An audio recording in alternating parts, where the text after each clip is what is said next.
going to show you how to use a digital caliper tonight. So this is a digital caliper, and this is a really important tool to have when owning a laser.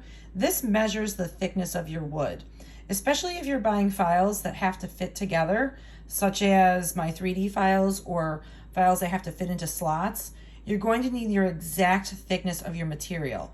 And these are really cheap. You can get them on Amazon for about $6 to $8. Some of the more expensive ones they're about $20. But this is just, I think it's a $7 one. And if you have Amazon Prime, it's free shipping. And they are really, really easy to use.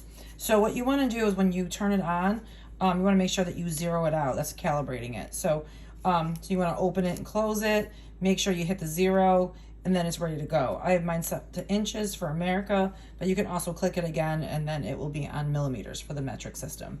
So I'm going to start with a piece of MDF, and MDF usually runs pretty true to 1/8, but I'm going to show you some other materials that say they're 1/8, but they do not run close to 1/8. So 1/8 in inches is 0.125. Most material runs anywhere between like 0.11, 12, 125-ish for 1/8. So when you buy material like from Home Depot, a lot of that stuff does not really truly measure 1/8. So I'm going to show you how to measure your material to make sure that when you buy files and you realize they don't fit together properly, it's usually the material. So I'm going to show you how to measure your materials. So I'm going to lift this piece up and I'm going to show you. So you want to take your digital caliper, you open it up, and you take it and you squeeze it closed, and it's going to tell you how thick your material is. So this one is 0.11. That's your MDF. Actually, it's pretty close to 1.2. So it kind of moves it a little bit. So it's really, really accurate to your 1/8. So it's pretty close. Oh, let me try to squeeze it close. Sorry. I'm having a friend hold it for me. So closing up, it's around 1 inch. So that's pretty accurate. So, and it measures pretty true all the way through for MDF. That's why I use a lot of MDF.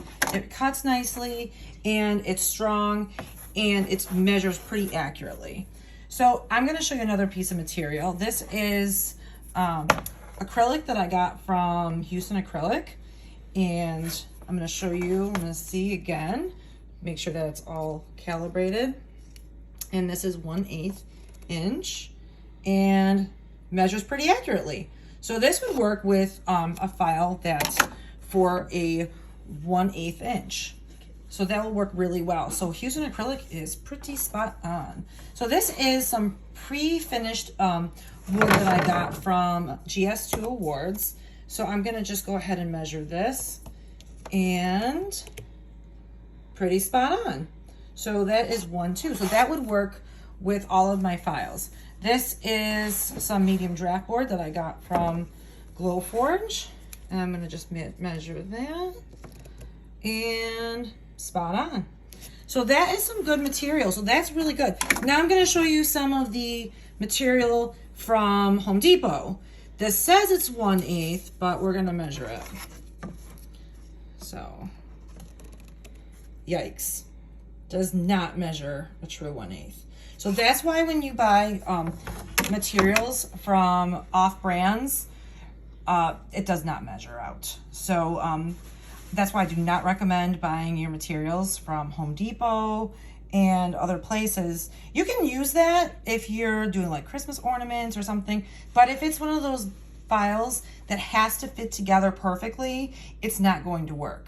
So I've been having a lot of people message me about like, well, this file doesn't work, it's not fitting together, the pieces they're too snug, they're too tight. That's why I recommend having one of these. Always measure your material before cutting, because if I went ahead and cut that piece of wood and tried to put, say, my Halloween pumpkins together, those would not fit together. They would break, we'd have problems, and then I'd have to throw that away. So always measure your material first, because this is a lifesaver. And you can also replace the batteries in these. You can go to your local grocery store. The battery comes off right here. You and you take that out and you can replace them. They're really cheap to replace. You can get like a whole, I think it's like, you can get like a 3-pack, 6-pack of those for a couple dollars. So really easy to replace. And these are a lifesaver. Always, always, always buy one of these. Amazon has them. They're called digital calipers. So always have one of these. And they're great. They also have this little piece at the bottom. Just really good piece to have. So I definitely recommend having it. Always measure your material before cutting. And it's the best piece of advice I can always give people. So, all right. I hope you guys have a great night. I hope this was helpful. Thanks. Have a great rest of your weekend.